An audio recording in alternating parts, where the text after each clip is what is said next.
Do not let this idyllic farming scene fool you. There is an anger inside Betty Brown that fuels her. To the 92-year-old, the post office took her husband and her life savings. She ran a branch in County Durham for nearly 2 decades until a new software came in that told her shop accounts were short £1,500 a week. Ashamed, she topped up the difference with pension money for a year until she says she was forced to sell her business. Now, more than 20 years later, she's heading to London for the first results of an inquiry into the scandal.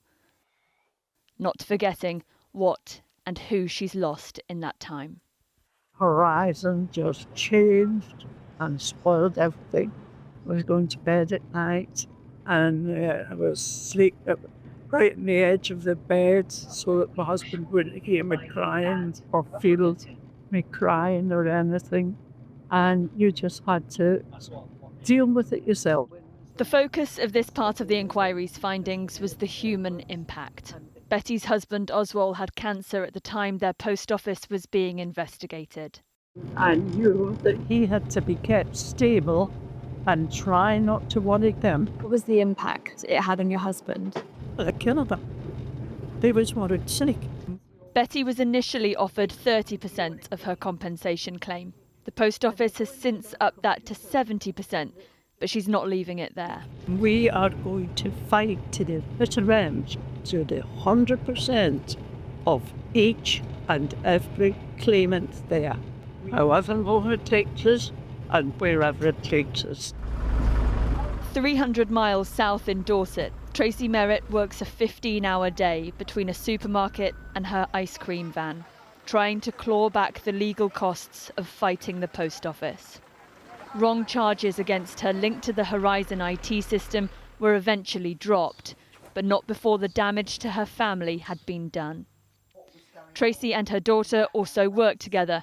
They didn't speak for 18 months after post office investigators threatened if they did, Lisa could be incriminated too. By the time they reconnected, their relationship had changed. It is like having a different person as a mum, you know. I know I am guilty of when I have bad days. I do what I've done all the way along, which is just shut everybody out. I will never tell. But yeah, the full horror. You've got more stubborn as this has gone on, and I know that.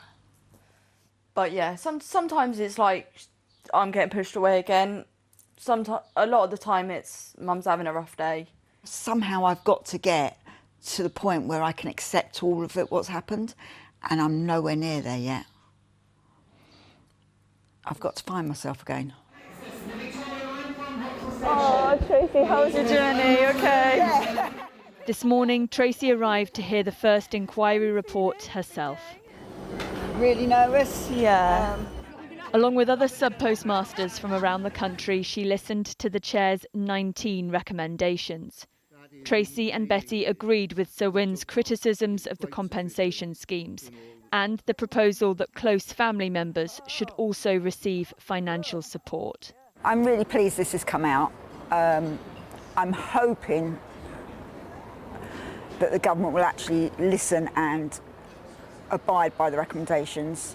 Time will tell, because we've been promised so much in the past, from the court case, from everything, and we've been let down time and time again. I wish we'd had it years ago, and it might have saved a lot of heartbreak and helped people to try and rebuild their lives instead of dragging on and on and on for 26 years. In these 162 pages is the evidence that after being lied to and ignored for a quarter of a century, 1,000 men and women like Betty and Tracey have finally been heard. Ellie Pitt, ITV News.